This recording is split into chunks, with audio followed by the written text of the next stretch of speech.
Kiai Haji Muhammad Hasyim Asy'ari, gurunya para wali.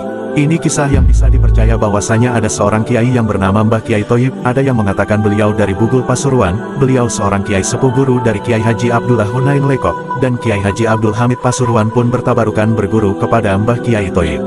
Suatu ketika Mbah Kiai Thoyib bermimpi bertemu dengan Hadratus Syekh Hasyim Asy'ari padahal beliau sudah wafat. Dalam mimpi tersebut Mbah Kiai Hasyim Asy'ari tiba-tiba jejek menendang dada Mbah Thoyib dengan kerasnya. Setelah kejadian mimpi tersebut, degen kuasa Allah Subhanahu wa Ta'ala, segala ilmu oleh Allah seakan-akan dituangkan kepada beliau, dan beliau diberi kemudahan memahami dan menghafal banyak kitab. Menurut almarhum Kiai Haji Ishaq Latif, beliau dari almarhum Kiai Haji Sobari, bahwasanya Mbah Kiai Hasyim Asy'ari beliau telah mengaji satu kitab, yaitu kitab Fathul Qorib sebanyak 41 kali. Artinya berapa banyak ulama yang telah didatangi Mbah Kiai Hasyim hanya untuk belajar satu kitab saja, mungkin 25 ulama, 35 ulama atau mungkin 41 ulama hanya untuk belajar satu kitab, yaitu Fathul Qorib. Sangat jarang sekali, apalagi di zaman ini orang yang mau menghatamkan suatu kitab sampai berkali-kali bahkan berpuluh-puluh kali dengan guru yang berbeda-beda pula. Padahal kita jika sudah hatam satu kitab pada Kiai A, B, dan C, sudah hatam satu kitab 3 kali pada 3 orang ulama, kita sudah merasa cukup dan selanjutnya hanya tinggal dimutolaah dan dihafalkan saja. Hal tersebut tidak berlaku bagi Mbah Kiai Hasyim Asy'ari. Beliau tidak hanya mengejar ilmu tapi juga mengejar barokah dari banyaknya guru-guru beliau tersebut. Semakin banyak belajar kepada ulama maka otomatis semakin banyak pula barokah yang insya Allah didapat. Diceritakan konon bahwasanya Kiai Haji Hasyim Asy'ari saat mengajar santri-santrinya di pesantren Tebuireng sering menangis jika membaca kitab fikih Fathul Qorib yang dikarang oleh Syekh Nawawi. Kenangan terhadap gurunya itu amat mendalam di hati Kiai Haji Hasyim Asy'ari hingga harut tak kuasa ditahannya setiap kali baris Fathul Qorib ia ajarkan pada santri-santrinya. Mbah Kiai Hasyim adalah pribadi yang tekun, semangat dalam belajar, kuat dalam riyadhah tirakat untuk lebih mendekatkan diri kepada Allah Subhanahu wa Ta'ala. Di tengah-tengah kesibukan menuntut ilmu, beliau menyempatkan diri berziarah ke tempat-tempat mustajab, seperti Padang Arafah, Gua Hira, Makam Ibrahim, juga termasuk ke makam Rasulullah Shallallahu Alaihi Wasallam. Setiap Sabtu pagi beliau berangkat menuju Gua Hira di Jabal Nur, kurang lebih 10 km, di luar kota Mekah, untuk mempelajari dan menghafalkan hadis-hadis Nabi. Setiap berangkat menuju Gua Hira, Kiai Hasyim selalu membawa Al-Quran dan kitab-kitab yang ingin dipelajarinya. Jika hari Jumat tiba, beliau bergegas turun menuju kota Mekah guna menunaikan salat Jumat di sana. Diceritakan oleh Agus M. Zaki, cucu Hadratus Syekh Muhammad Hasyim Asy'ari, ketika selesai mengisi pengajian di Mojokerto, saya dapat kisah tentang Kiai Hasyim Asy'ari. Setelah menghatamkan kitab Bukhari, Muslim dan menerima sanadnya, beliau dengan berbekal segenggam beras, menyepi di Gua Hira dan membaca kedua kitab itu selama 41 hari. Ternyata belum sampai 41 hari, beras sudah habis. Akhirnya beliau mencuil sedikit lembaran-lembaran kitab Bukhari Muslim yang dibacanya sebagai ganti beras yang telah habis. Mbah Kiai Hasyim Asy'ari ketika mondok beliau makan nasi aking, karak, lalu beliau bungkus pakai kain lalu digantung di kamarnya. Setiap kali beliau mau masak beliau ambil lidi, beliau tusuk bungkusan nasi aking tersebut. Nasi aking yang keluar karena ditusuk itulah yang dimasak buat makan untuk hari itu. Seandainya tidak beruntung nasi aking yang ditusuk tidak keluar, berarti hari itu tidak makan. Nabi Khidir alaihi salam dikisahkan pula bahwanya suatu ketika ada seseorang di jalan yang sangat tubuhnya kotor dan dipenuhi penyakit menjijikkan meminta gendong Kiai Amin Imron, minta digendong ke gerbang pondok, tapi Kiai Imron menolaknya karena merasa jijik. Akhirnya orang tersebut meminta tolong Kiai Hasyim yang waktu itu kebetulan ada di situ. Tanpa merasa jijik Kiai Hasyim menggendong orang tersebut sampai ke gerbang pondok. Sesampainya di gerbang pondok orang itu turun dan sebelum pergi orang itu menyatakan bahwanya jika dirinya itu adalah Nabi Khidir. Kejadian tersebut dibenarkan oleh Mbah Kiai Kholil, jika orang tersebut memang benar Nabi Khidir. Nabi Khidir sendiri merupakan guru spiritual dari para wali-walinya Allah di muka bumi ini. Biasanya orang-orang soleh bertemu dengan Nabi Khidir mereka hanya bisa berjabat tangan. Tetapi yang terjadi dengan Kiai Hasyim, Nabi Khidir sendiri yang meminta untuk digendong. Ini merupakan suatu bentuk keistimewaan penghormatan, suatu hal yang jarang terjadi. Nabiullah Khidir minta digendong. Tentunya karena adanya perhatian yang lebih dari Nabi Khidir kepada Kiai Hasyim dan juga merupakan salah satu cara Allah untuk memuliakan beliau Kiai Hasyim. Kejadian tersebut mengisyaratkan bahwanya jika Kiai Hasyim adalah seorang pilihan yang memiliki makom kedudukan yang tinggi baik secara keilmuan dan spiritual. Kelak akan menggendong menjadi bapak pemuka, mukodam, bagi umat Islam di Indonesia. Dan itu pun terbukti dengan beliau mendirikan organisasi Nahdlatul Ulama NU pada tahun 1926 Masehi yang merupakan organisasi Islam terbesar di Indonesia bahkan terbesar di dunia. Beliau pun satu-satunya ulama yang mendapatkan gelar dari para ulama sebagai Raisul Akbar, pimpinan terbesar Nahdlatul Ulama NU, setelah beliau tidak yang memakai gelar tersebut. Bahkan dalam fakta sejarah tahun 1942 dari pemerintahan Jepang waktu di Indonesia, di situ tertuliskan bahwasanya ada kurang lebih 25.000 ulama atau kiai seluruh Indonesia, bahkan ada yang dari luar negeri pernah berguru kepada Kiai Haji Muhammad Hasyim Asy'ari. Oleh sebab itu para ulama juga menggelari beliau dengan gelar Hadratus Syaikh Maha Guru yang mulia. Mbah Kiai Kholil Bangkalan gurunya, yang dianggap sebagai pemimpin spiritual kutub para kiai di tanah Jawa, sangat menghormati Kiai Hasyim.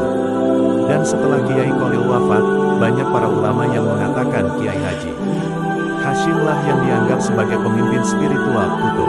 Maka tidaklah heran jika banyak di antara santri-santri yang telah belajar bertahun-tahun kepada Mbah Kiai Kholil, bahkan santri-santri tersebut banyak di antaranya merupakan teman dari Mbah Hasyim, tidak jarang usianya lebih tua dari beliau. Setelah mereka belajar dari Mbah Kholil Bangkalan, banyak yang melanjutkan di Makkah selama bertahun-tahun.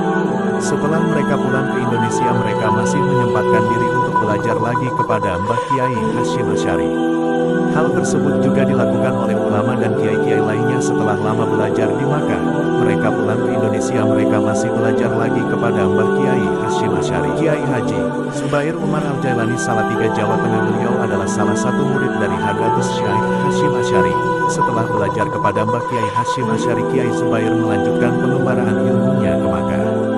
Mbah Kiai Hasyim berpesan kepada Kiai Zubair untuk mendalami hadits setibanya di Makkah, tetapi beliau lebih tertarik untuk memperdalam ilmu falak yang telah beliau dapatkan dari Mbah Kiai Hasyim. Keinginannya Kiai Zubair untuk mendapatkan guru ilmu falak seperti Mbah Kiai Hasyim Asy'ari Tebuiren di Makkah Al-Mukarramah Kandas. Karena saat tes berlangsung, diketahui bahwa ilmu beliau dalam hal falak telah jauh di atas guru yang ada di Makkah, sehingga yang terjadi guru tersebut justru yang belajar kepada Kiai Zubair. Kemudian beliau meninggalkan Makkah dan menuju ke Madinah untuk menemui ahli falak di sana. Namun saat di Madinah, beliau juga tidak mendapatkan guru yang diharapkan seperti Mbah Kiai Hasyim Asy'ari, masih belum ketemu. Kemudian beliau disarankan untuk pergi ke Syria, Damaskus. Sesampainya di Syria, hasilnya tetap sama. Hingga akhirnya beliau melanjutkan perjalanan ke Palestina. Dan harapan beliau untuk bertemu ahli falak di sana juga masih belum terpenuhi. Baru kemudian beliau disarankan untuk menemui seorang guru di Al-Azhar, waktu itu rektornya dipegang oleh Syekh Mustafa Al-Maragi. Disinilah beliau bertemu dengan ulama yang beliau harapkan, yaitu Syekh Umar Hamdan Al-Mahrasi W. 1949 dengan kitab kajian Al-Maqla, Al-Said karya Husain Said Al-Misri dan Al-Manahij Al-Hamidiyah karya Abdul Hamid Mursi. Data astronomis yang digunakan kitab Al-Khulasa Al-Wafiyah sama dengan data yang ada pada kitab Al-Maqla, Al-Said, tetapi menggunakan epok Mabda, Mekah, karena kitab tersebut dikonsep ketika Kiai Haji Zubair bermukim di Makkah. Menurut catatan sejarah bahwasanya Syekh Umar Hamdan Al-Mahrasi merupakan salah satu murid dari Mbah Kiai Hasyim Asy'ari, karena Mbah Kiai Hasyim Asy'ari sendiri juga pernah mengajar di Masjidil Haram. Al-Habib Sayyid Muhammad Asad Syihab, seorang jurnalis asing dari Timur Tengah yang masih termasuk kakek buyut Prof. Dr. Muhammad Quraisy Syihab, penulis biografi yang luar biasa. Di tangan beliau pula lahir sebuah buku sangat monumental berjudul Alaman Muhammad Hasyim Asy'ari Wadiun Libinati Istiqlali Indonesia, Maha Guru Muhammad Hasyim Asy'ari, peletak batu pertama kemerdekaan Indonesia. Sebuah buku berbahasa Arab yang diterbitkan di luar negeri oleh percetakan Beirut, Libanon. Hadratus Syaikh termasuk idola saya. Bagi saya Hadratus Syaikh memang lain, beliau betul-betul Maha Kiai Al-Alamah. Menurut Sayyid Muhammad Asad Syihab, selama ini saya lebih mengenal Hadratus Syaikh lewat tulisan-tulisan beliau sendiri, dari kisah penuturan para kiai yang menangis sezaman yang bertemu dan mengenal beliau. Risalah kecil Sayyid Muhammad Asad Syihab ini bagi saya sendiri mungkin meneguhkan atau melengkapi gambaran tentang Hadratus Syaikh, seorang Maha Kiai dalam arti yang sebenar-benarnya sekaligus pejuang bangsa. Beliau tidak hanya memiliki kedalaman ilmu dan tanggung jawab pengamalan serta penyebarannya, namun juga keluasan wawasan dan pandangan yang hampir tidak dimiliki oleh sembarang kiai. Para kiai dan ulama di Indonesia sangatlah wajar jika menghormati beliau sebagai Raisul Akbar, pemimpin agung tertinggi mereka satu-satunya. Hampir semua kiai dari kalangan Ahlus Sunnah wal Jamaah, terutama dari kalangan Jamiyah Nahdlatul Ulama, kesawaban ilmu dan ajarannya. Maka jika orang mengitlakkan menyebutkan Hadratus Syekh, tiada lain yang dimaksud beliau. Dalam proses penulisan risalah tersebut, Sayyid Muhammad Asad Syihab memerlukan tinggal beberapa lama di pesantren Tebu Ireng dan mengadakan beberapa kali wawancara baik dengan Hadratus Syekh sendiri dan maupun dengan lainnya. Oleh Kiai Haji Mustafa Bisri, Rembang, Jawa Tengah. Kiai Haji Maimun Zubair bercerita, jika kita telusuri sejarahnya, di antara pondok pesantren di Indonesia ini ada saling kait-mengait. Dari situ kita bisa mengetahui bahwa Allah Subhanahu wa Ta'ala itu ternyata mempunyai makhluk zaman. Jadi yang dimaksud dari makalah Al-Insan Abdul Zaman adalah Allah Subhanahu wa Ta'ala itu menciptakan zaman bagi orang yang baik-baik. Dan kebaikan zaman ini harus diketahui oleh kita. Pada zaman Mbah Hasyim Asy'ari, orang gak bakalan bisa menjadi kiai besar tanpa adanya Mbah Hasyim Asy'ari. Satu contoh di daerah Lasem, di sana itu kiainya besar-besar, ada 1. Mbah Kiai Mas Duki, 2. Mbah Kiai Kolil Harun, 3. Mbah Kiai Masum, 4.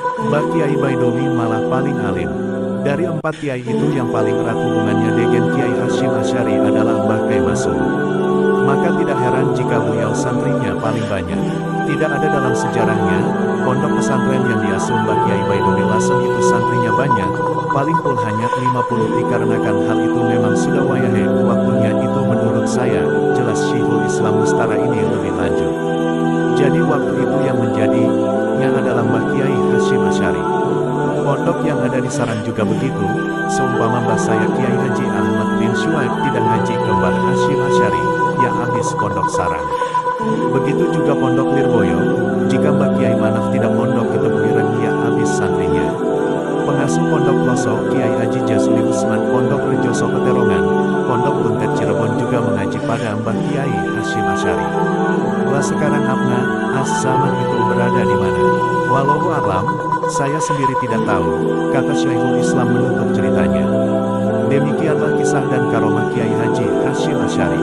Terima kasih telah menyaksikan. Sampai kembali lagi di konten-konten channel Kang Ibtida. Assalamualaikum warahmatullahi wabarakatuh.